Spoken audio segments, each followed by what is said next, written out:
Hi, this is Paula Gloria with Farther Down the Rabbit Hole, and I have Webster Tarpley with me today on the telephone.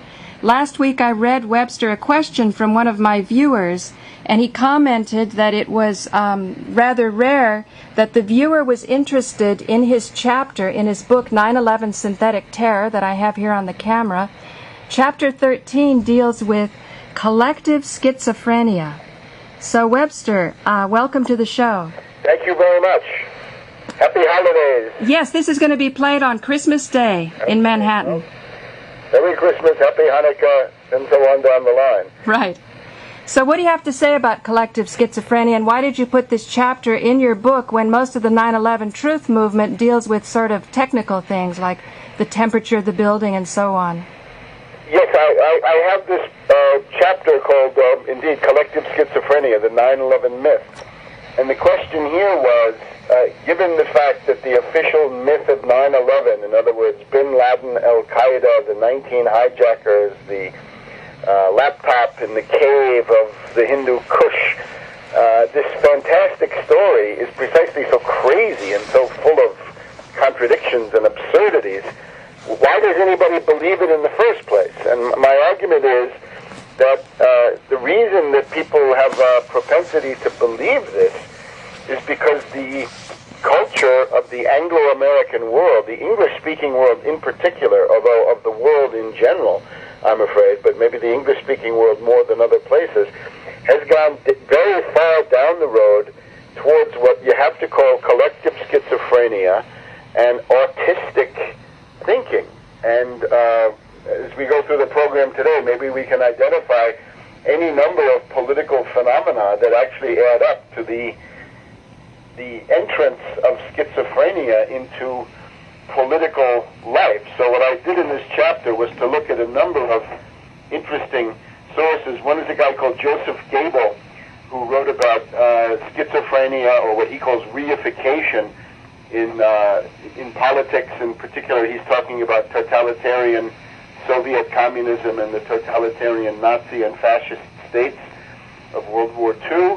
But also Dr. Justin Frank, Bush on the Couch, which is his attempted, and I think quite successful attempt to psychoanalyze Bush at a distance. And he comes to the conclusion that Bush is indeed a megalomaniac, someone who has delusions of grandeur on the model of, there's no way around it, of Nero or Napoleon or Hitler or people like this.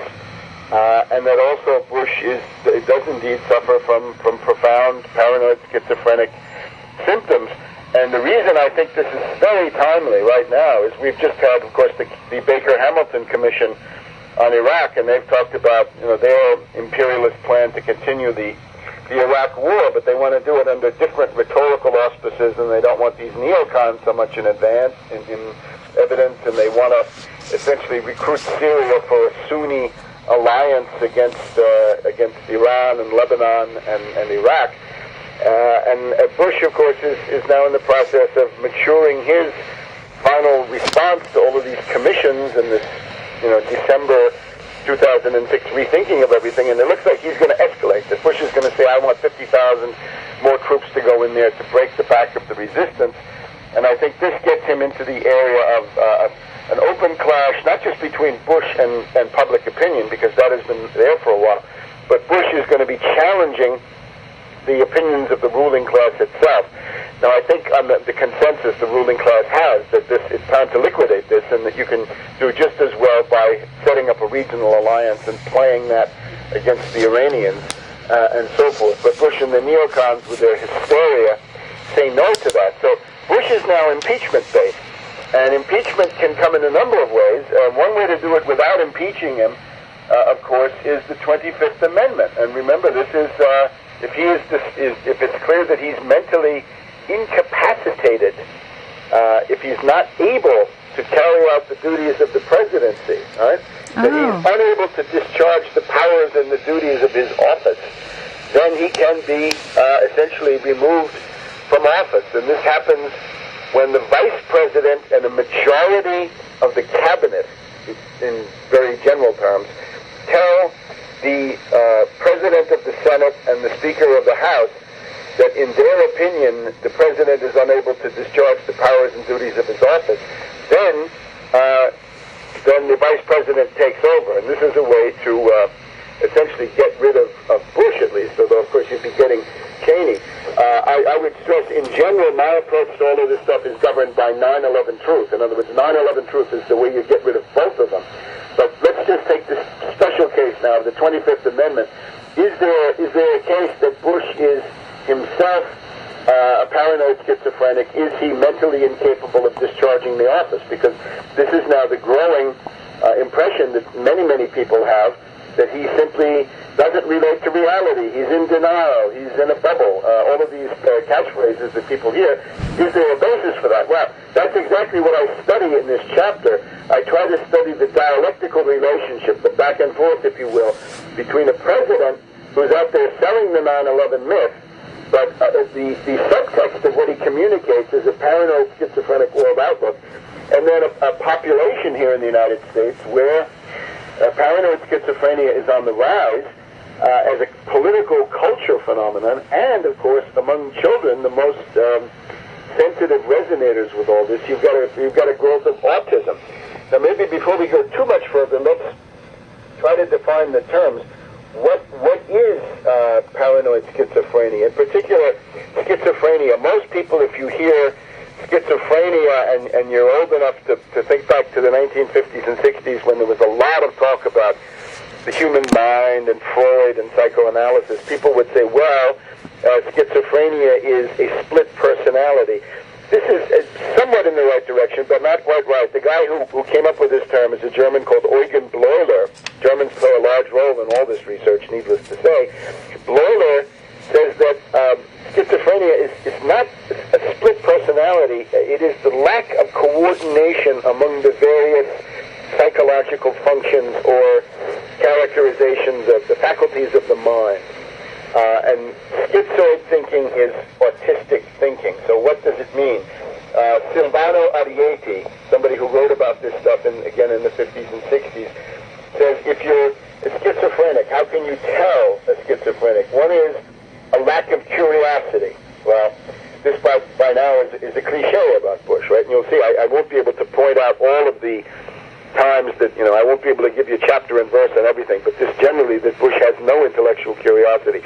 Emotions are lacking in depth. Idea creation is simple and refers to concrete things. There is a retreat to simpler or stereotyped forms of behavior. In particular, as we'll see, the idea that the schizophrenic needs a routine and will hang on to the routine at all costs because the alternative is the disintegration of the personality. This is what you see with Bush. In other words, he's got to have his 8 hours of sleep, his 3 hours of exercise. He cannot deviate from the routine. He won't stir up even to watch the elections. And in the larger sense, of course, his rhetorical routine is he's got to talk about victory, staying the course, doing the job, getting the job done, not cutting and running. And you see that he is hysterically committed to not giving up that rhetorical repertoire that he has discovered. And of course, at the center of it all, 9/11, the lessons of 9/11, the post-9/11 world, the need to recognize terrorism, the global war on terrorism, and so forth. Again, according to Arieti, paranoid schizophrenia occurs in later life, characterized by unrealistic, illogical thinking, such as denying the obvious reality of civil war in Iraq or what have you, delusions of persecution or grandeur, and hallucinations, regressive symptoms, a retreat to less mature levels of the ego, a turning away from the world. How about this one? Delusions and fantasies of world reconstruction. Now, if there's anything that characterized this neocon clique of neocon fascist madmen with Bush at the head of them, it is this insane notion that it's time to bring democracy to the Middle East, have a new Middle East after 10,000 years of civilization. Time to have a new Middle East. So this is a fantasy of world reconstruction.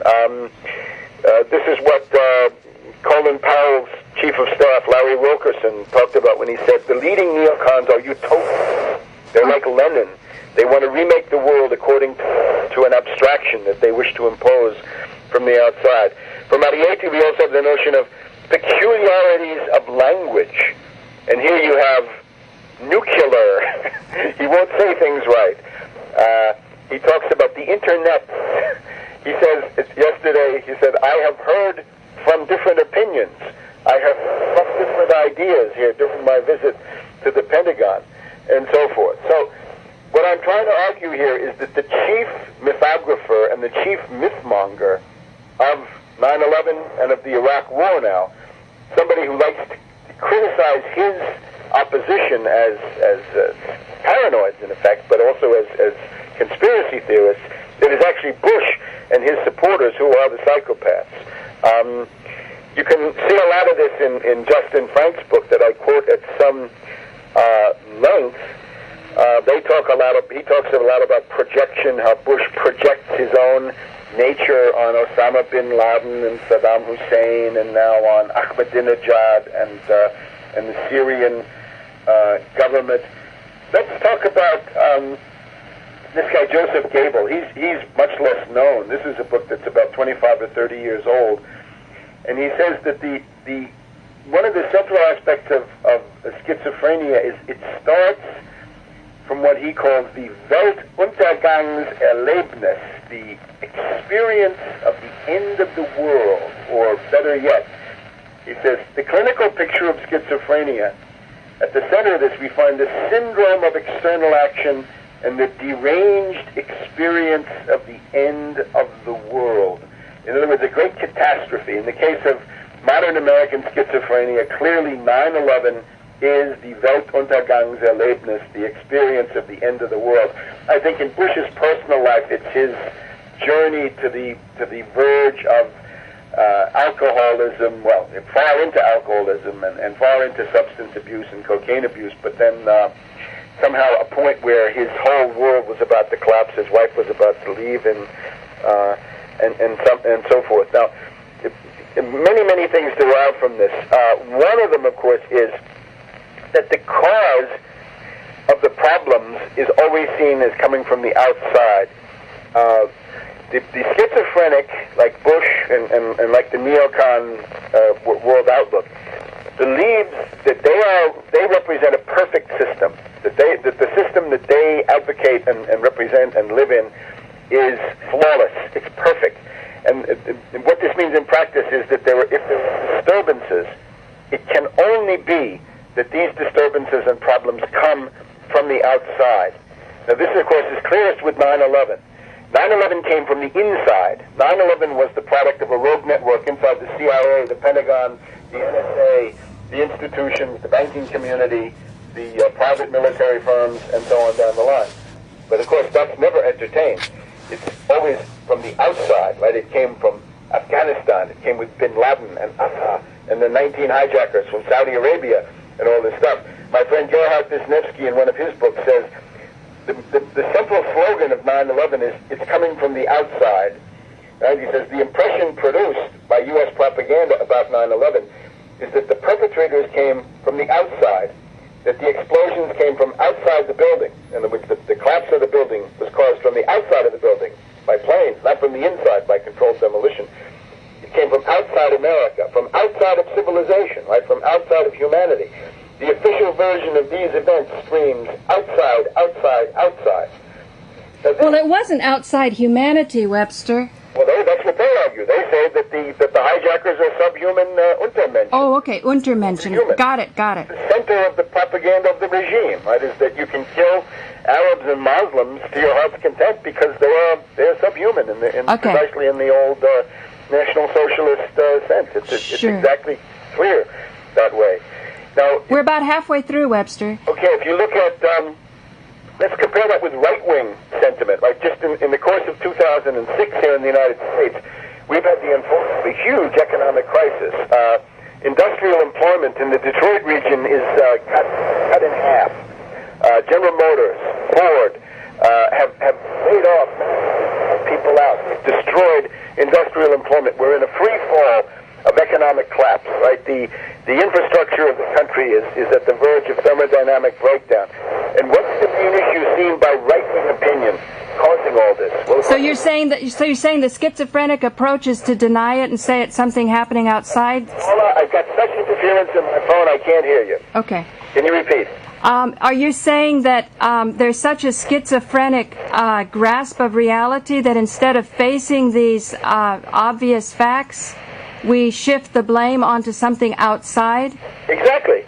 In other words, instead of seeing that it's the inside feature of the system, in other words, the dominance of the Wall Street finance oligarchs, the pervasive endemic world economic depression settling in the U.S. dollar system, and not caused by foreigners at all. They can't fix that. They've got to unload the responsibility, evacuate, as some of these theoreticians say, evacuate the responsibility and the guilt for what's going on onto people who manifestly have no ability, even if they wanted to create any of this. Now, getting back to your chapter, what about Plato? You're talking about modern psychology and Sigmund. We got to proceed more on schizophrenic. Okay. Schizophrenia. Okay, we try to get to Plato if we can. Okay. But the main question now is schizophrenia. This is something Plato doesn't talk about. I'm just flipping through your chapter. That's all. That's what we want to proceed in a methodical and rigorous way, okay. as usual, right? Okay. 10 minutes left. Okay. Now, the other thing about this is the denial of history. It's very interesting. Leibniz, the great philosopher who is the founder of the school to which I belong, Leibniz has this very interesting quote. He says, there's a kind of mind that is fixed in the moment and has no memory. Leibniz writes, mens momentania sive carens recordationem. So you're completely stuck in the present with no concept of history. So that would be the radical anti-historical consciousness of Bush, the neocons, and indeed of American culture, right? The one country where Henry Ford is known to have said history is bunk. So it's not true.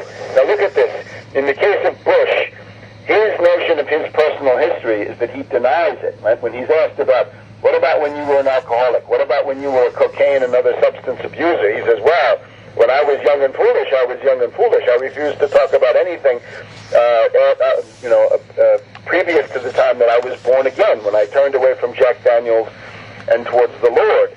So he denies his personal history. His followers deny natural history, right? You have people out there who actually will argue, based on the Old Testament chronologies, be they Newton's or somebody else's, that the world is 6,000 to 7,000 years old. And it is when they try to deny evolution. This is obviously a big problem. Now, I have to point out, I am an enemy of Darwin. Darwin is a charlatan. Darwin is a fraud. I can hardly wait for that show, but it's another show, Webster. Evolution is distinct from Darwin. In other words, Darwin did not invent evolution at all. He's somebody who tried to pile on with his own crazy theories. We can reject Darwin, repudiate him as a follower of Malthus and an ideologue of imperialism and indeed fascism, but at the same time, evolution is for sure. There's no doubt about evolution, and that it extends over millions, hundreds of millions, billions of years. And this, of course, this is not something that the schizophrenic mind can accept, because a lot of the people running around who call themselves born-again Christians are, of course, people who have come to this through, severe bouts of drug abuse and substance abuse. In this sense, Bush is to some degree typical of a lot of his followers. So there's no history in the past. Well, what about the future? Well, what is the future, of course? The future is a global war on terrorism that will go on until the end of time. How many generations? Well, some say 2, 3, 4, 5 generations. Some say forever. Think about National Socialism. The Nazis talked about a 1,000-year Reich. Some of them even talked about a 20,000-year period of Nazi German world domination. As Gabo writes, the historical time of the Nazi regime was dominated by the chimerical hope of an empty eternity. Now, another schizophrenic thing. You notice, and this you can see in right-wingers and left-wingers alike, the notion that you define all reality in regard to yourself. After 9/11, Bush said, if you're not with us, you're against us, and if you're harboring terrorists, you're a terrorist, and we're against terrorists. I mean, it's a complete lie to begin with. As Gabo points out, if you had a zoologist who had been bitten by a dog and a cat, and he said, Well, animals are... Dogs and cats belong to the same species because they both bite zoologists. This is eccentric, infantile definition. In other words, it's essentially the idea of saying there's an axis of evil. It's Iraq, Iran, North Korea. You can probably throw in Cuba, Venezuela, a bunch of others. And these are all the same. Well, of course, they're not all the same. A lot of them have nothing to do with each other, except to the extent that Bush has driven them together. But culturally, ideologically, economically, these are apples and oranges. They're completely different. But a schizophrenic will mix them. Similarly, with right-wingers, you'll find people who say, well, Russia and China are part of the United Nations, so they're part of the globalizing system. They're part of the New World Order. You'll find people on the internet who say Putin is part of the New World Order. Well, I think this is a fantastic distortion. In other words, if you look at the Shanghai Cooperation Organization, which is Russia, China, and a series of other countries, this is the main opposition in the world to the U.S., British, globalized New World Order, and Anglo-American system. So to say, well, what's underlying this is they're all bad because they're foreigners, right? They're not Americans, so therefore we can't trust them. Let's compare it back to the Nazis. As Gabel points out, Nazi propaganda presented the world, the enemy world, as basically homogeneous. In other words, the capitalists, the Bolsheviks, and the Jews were all united. They weren't fighting because they all hated Germany, and therefore they were all against Germany. And this was fantastic because it's, Stalin and London and New York and everybody else, they all agree that, the one thing that unites them and organizes the world is that they don't like Germany. Mussolini, at one point, talked about a conspiracy, as he said it was Anglo, Pluto, Bolshevico, Judeo. So he thought these were the elements, right? The British, the rich, What's Pluto, Webster? Pluto is plutocracy, money. Oh. So those would be the rich. So for Mussolini, all of those were united against Italian fascism. And you see this again and again. And again, this is the essence of the war on terror. The United States is at war with the world. And if you see, even when the moderate imperialists of the Baker-Hamilton Commission come forward and they say, look, we'll detach Syria from Iran, we'll put Syria together with Egypt, Jordan, and Saudi Arabia, and we'll play that against Iran and Iraq and Lebanon, the way the Middle East is likely to look. And that way we'll benefit. The neocons say no, because these are all the same. Right? Shiites and Sunnis are all the same because they're all bad. They don't like Israel. They don't like the United States. So we define them in relation to ourselves. So it is profoundly pathology, right, that we've got. It's all organized around the trauma of 9/11, the denial of history, the notion that you've got a perfect system, that the disturbances come from the outside. And what Gabel calls this is he calls it the police concept of history. I would call it the CIA or intelligence agency notion of history. Well, the leftists do not think it's a perfect system. They're all guilty. How do you mean? Oh, most of the leftists say we're using too many resources and we're depleting the world's resources, and people are so poor, they're angry, that they get so angry they blow our buildings up or they knock them down with airplanes. Well, I don't know what that has to do with the current argument. I mean, it's hard to fit that in. I mean, the question is leftists, most of them have bought into the 9/11 myth. And as soon as you've bought the 9/11 myth, I'm afraid you fall into the schizophrenic category. No, I meant accepting a myth. I meant blowback, Webster. Blowback. You talk about the blowback theory that Ward Churchill was saying there were little Eichmanns. Yes. That we deserve it. Well, again, as soon as you say we, who's we?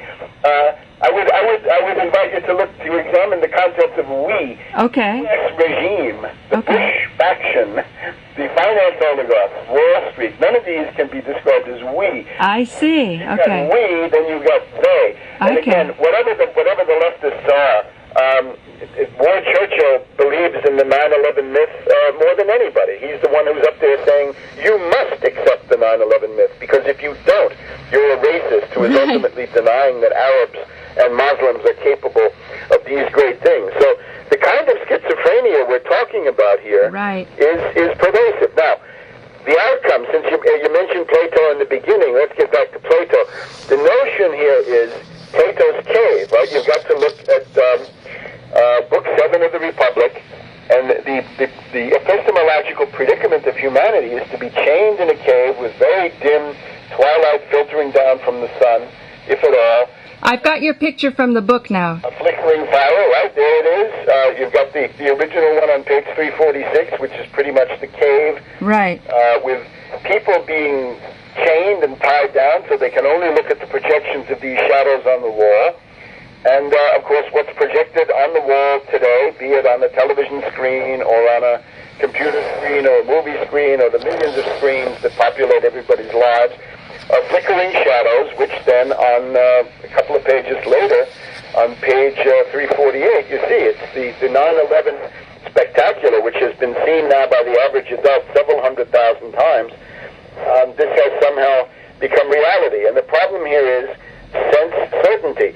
If you notice, the schizophrenic, we only have 1 minute. I'm sorry, Webster. The schizophrenic likes to reduce everything to simple terms. He likes relations in space. He does not like relations in time because, of course, there is no history. So, therefore, schizophrenic thinking, when you think of it in terms of Plato's cave, the kind of thinking you can associate with British empiricism, John Locke, David Hume, Jeremy Bentham, Malthus, Darwin, Newton, this line of development, if you want to call it that, that's all schizophrenic empiricist thinking. And, therefore, this is all bankrupt. And as we go into the next year, we've got to get ready to use the 25th Amendment, among other things, to get rid of Bush on the basis of the fact that, as Justin Frank found out, he is a megalomaniac, he's a paranoid schizophrenic, and he is impaired, and the fact that he has been so culturally dominant has spread schizophrenia massively in the U.S. population. So do you think that Bush will be impeached for incompetence? I think that's a definite possibility. As long as it's left to the Democratic Party, of course, the Democratic Party, the chicken hearts are clueless, feckless, and gutless. But when the ruling class itself says, look, we want to liquidate this war, and Bush, you better follow orders, if Bush starts babbling about his executive powers and the unitary executive, the banking oligarchs will simply, they'll just brush him aside with impeachment. It will go very fast. That is, of course, what happened to Nixon. So thank you, Webster Tarpley, for joining us on Farther Down the Rabbit Hole. You can hear more of Webster's shows on youtube.com/Paula Gloria. Thanks, Webster. We'll hear from you again. Thanks very much, Paula. See you soon. Bye.